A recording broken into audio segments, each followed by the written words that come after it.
Hey, what's going on, guys? Gavin the Grease here. So,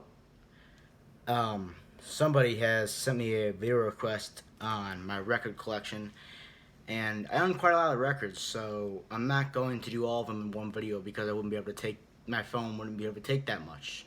Alright, that'd be a lot of space, and if I were to upload all that, it would take a long time. So I'm going to do two parts of this, considering I have a lot of records, and I can't put them all in one video.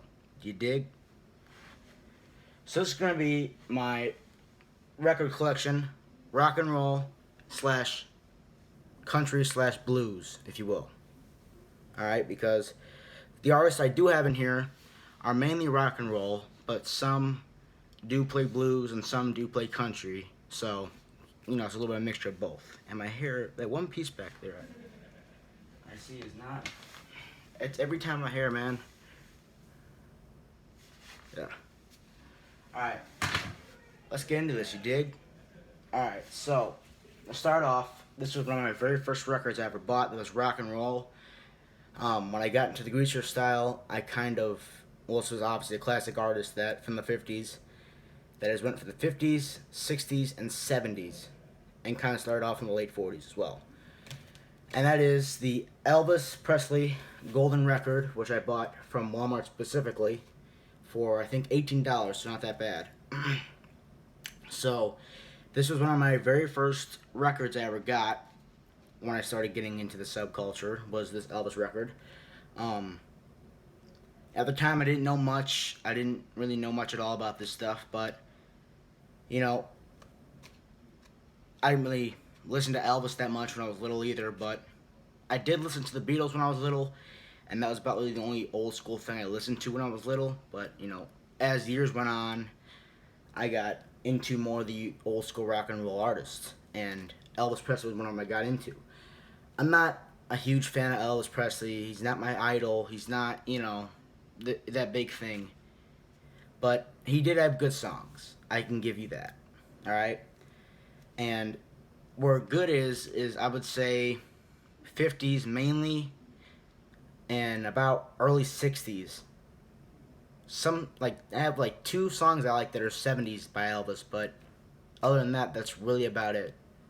He didn't really have, like, after the 60s were over, it kind of wasn't really too well after that. You know, Elvis's voice kind of went out. It wasn't, you know, the same as it was to the 50s. So, yeah, I like Elvis, but to an extent where it's like, you know, after a while, it's like, alright, well, this is not that great to me anymore, so I'm not going to listen to it. So, yeah, there's the front of the vinyl. I don't not really see it, but that's kind of the side. And there is the back.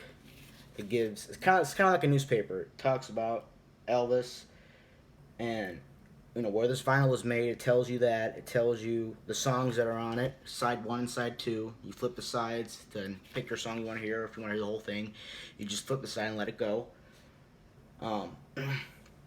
So yeah, there is like one song I don't really like on here. Other than that, this is mainly my thing because it's got mainly 60s, or not 60s, it's mainly got 50s and some, you know, earlier 60s stuff, which is kind of like my thing for Elvis.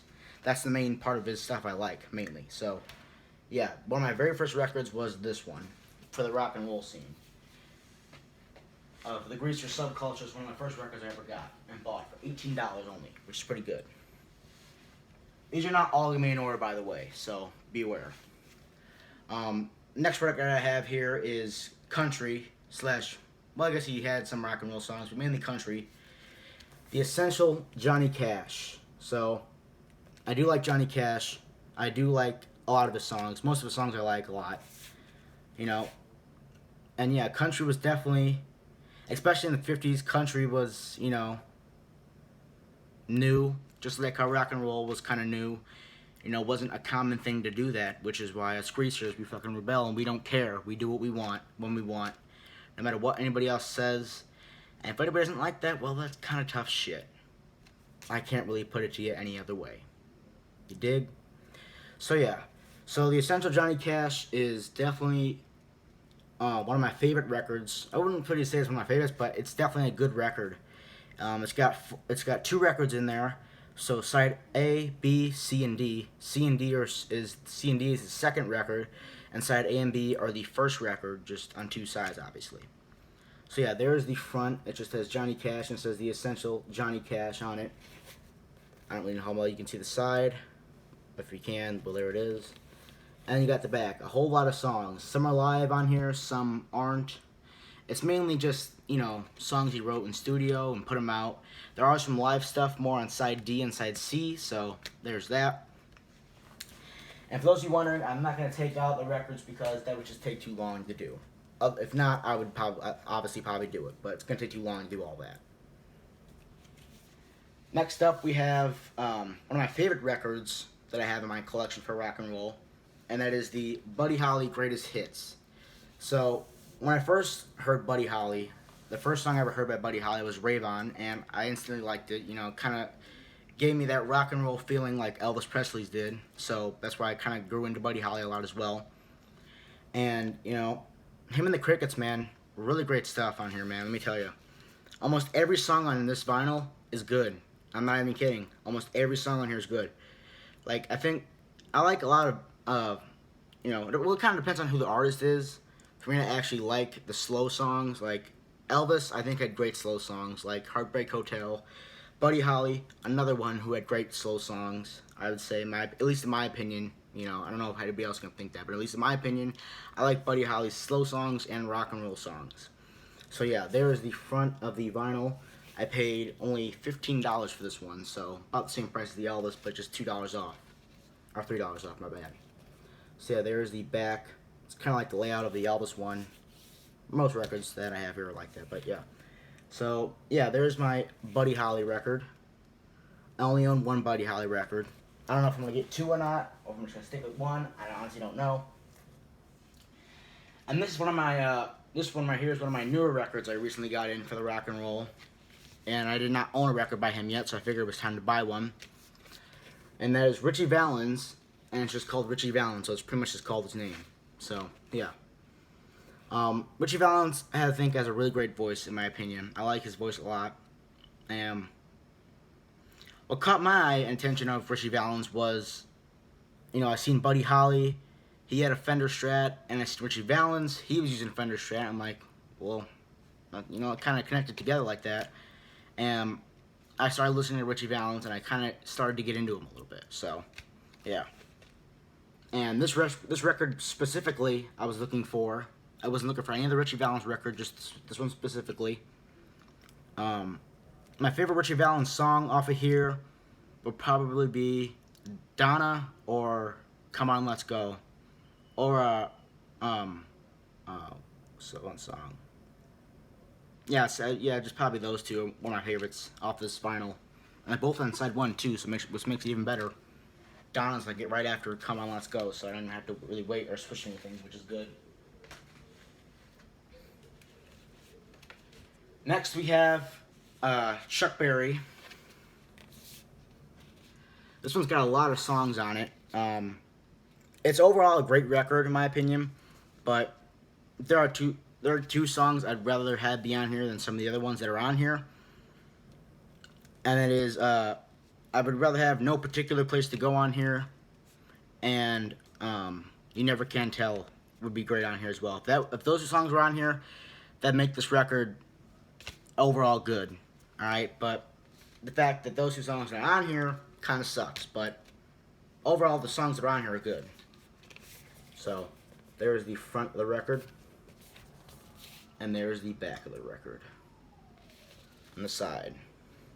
Side you can't really see unless I like zoom in on it like that, but well, that's what it is. Next we have another one of my newer records that I got from my collection for rock and roll is Dion. Now, Dion, I like to an extent, alright? I like a lot of his stuff, too. So, there's the front of the record. Before I talk about Dion a little bit, I'm going to show you the record. So, songs on the front. With this record, though, the songs are, like, mixed up. Like, they're not, like, in order. Like, because the first song on here is called The Teenager in Love, and then it goes in, it's supposed to go into Runaround Sue, but it doesn't do any of that. It's actually, you know, backwards, which I don't know why that is, because the record still plays perfectly fine. Alright, there's nothing really wrong with it at all. It's just that it's backwards, so. Get the side. And there's the back with the song lists under Dion himself. So yeah, my favorite song off here would probably have to be, I like Teenager in Love a lot. I like Run Around Sue, and I like The Wanderer. The Wanderer and Run Around Sue were like the first songs I ever heard by him.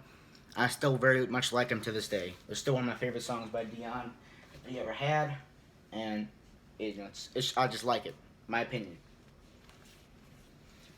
So next we have an artist that I kind of grew up with. You know, some of my family members loved the Beatles, so if they were listening to him, I obviously was listening to him too. All right, I was very little, and you know, I didn't really know what rock and roll obviously was because my brain was still forming. But the Beatles, though, were definitely one of my favorites. They definitely are. And like I said, growing up, the Beatles were definitely a big part of my music. All right. And over the years, I kind of grown to like them even more. So this album that I have right here is one of my newer Beatles vinyls called Revolver. Really great album. I like it a lot. At first, I heard it, I thought it was alright. I kind of got into it a lot, though.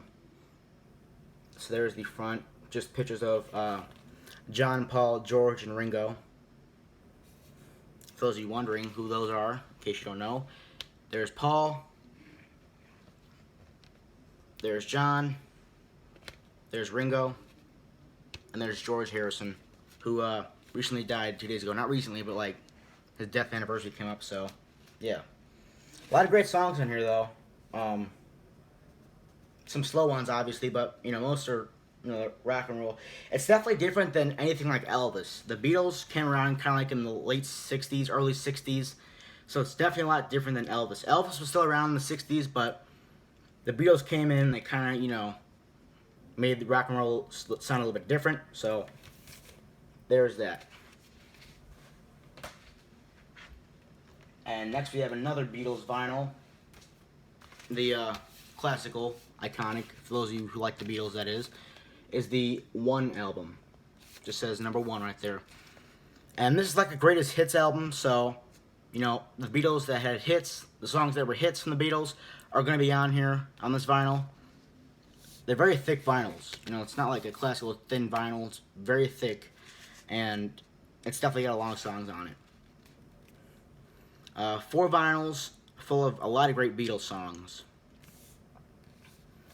So there's 4 sides, so it's like the Johnny Cash, there's 4 sides, meaning 2 vinyls.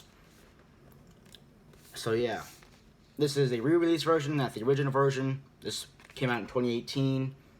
The original, I believe, came out in 2015, so obviously a couple years later than the original came out, so. And there is art on the inside, so I will try to show you that to my best of my ability. So just the Beatles in art form, as you can see. Yeah, very great stuff overall, though. Like I said, the Beatles are definitely one of my favorite rock and roll groups from the 60s. I'd definitely say they're obviously one of my favorites.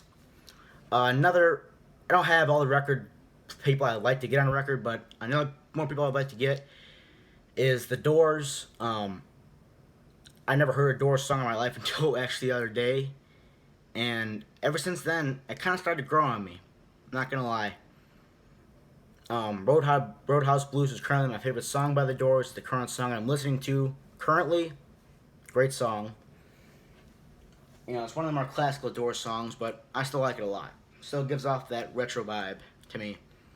Jimi Hendrix, I wouldn't mind getting on vinyl as well. He's from the 60s as well, just like how the Doors were. So, wouldn't mind getting those 2 on vinyl as well. So the last rock and roll vinyl I own it's more rockabilly, is what this style of music is called. But some people call it rock and roll, some people call it rockabilly. I just call it rockabilly because that's what it is. Is 1983 Rat and Rave with the Stray Cats. So the Stray Cats. The Stray Cats, in my opinion at least, are one of my favorite rock and roll groups from the 80s. My opinion, alright? If you don't think that, well, you don't think that. Well, I think they are. Because I heard the Built for Speed. I heard that album. I don't own it, unfortunately. I wish I did, but I heard that album, and I liked it a lot. Because it brought more of like a modern day, not obviously modern day, but like older modern day type rock and roll with like you know I don't know how to explain it, but you look up the band, you'll find pretty much what I'm trying to say right now. But cause I really don't know how to explain it to you. But yeah, every song on here pretty much is good except for one song, and that is "I Won't Stand in Your Way." It's an okay song, but I feel like obviously all the rest of the songs are great. All right. At first, when I bought this, I didn't really like it, but over time, obviously, I kind of grew and I kind of liked it more. So yeah, this is 1983, Red Rave of Stray Cats. I believe it's their third album. All right, if I'm not right, well, I'm not right. Sorry, I don't know what to tell you. But yeah, this is 1983, and I plan on getting 2 more Stray Cat vinyls. I'll let you know soon what they are, once I can find them, either online or in store. When time comes, time comes. But yeah, so I believe this is either very damaged or the original copy of the vinyl, because it's like got like a different feel to it than the rest of the vinyls do, and mainly remade vinyls have different feelings than original vinyls. I don't know if it's true if this is the actual original copy, but if it is, it definitely feels like it would be, because yeah. So there's Rat and Rave with the Stray Cats is what the album's called. It's more like rockabilly, more like newer rock and roll. Obviously, it's not like Elvis or Chuck Berry or Richie Valens. It's definitely more newer rock and roll, but it's still rock and roll, but it's just called rockabilly. So, yeah, there's that. And that is going to cover all of my rock and roll vinyls. That's every rock and roll vinyl I own currently. Obviously, I'm going to get more. I'm still going to continue to collect vinyls because I just think it's fun, man. Going to stores, finding a band you like on record. Obviously, records, people got their phones nowadays, which I personally don't really care for. I mean, yeah, it's nice once in a while, because you can't bring a record player around, obviously, and you can't put on kind of just stays in one place. But the whole point of a record player was, at least back in the day, was to be able to play songs from inside your house, because back in obviously a record player wasn't originated in the 50s. It was at a longer time ago. But the whole point of a record player is to be able to play something, obviously like a band or whatever, in your house, and that was kind of revolutionary for its time. It wasn't really a big thing. So when someone actually thought of that and put the idea of playing music with a needle that goes on the grooves of the record and have it play music, it was kind of like mind-blowing at that time. So that's kind of the whole point of a record player. Let's play music in your house. So yeah, those are all my rock and roll records. Obviously, I'm going to be buying a lot more in the future. And so yeah, I am going to be doing a part 2 to this because I do own a lot more records, but this video is already at 18 minutes, so I don't want to make too long of a video, but just to show you guys what rock and roll records I've been collecting over the years. Dig? Alright, so there were those. Hopefully y'all enjoyed, because I know a greaser buddy of mine, his name is Ghost, he did suggest and said, you want to do a record collection? I said, yeah, man, I might do it, but if I'm going to do it, it's probably going to be on YouTube, because I have a lot of records and I own a lot of them. So I obviously have a lot more, but those will be for another time. The ones I already have. The ones that I didn't show off yet, those will be another time. You dig?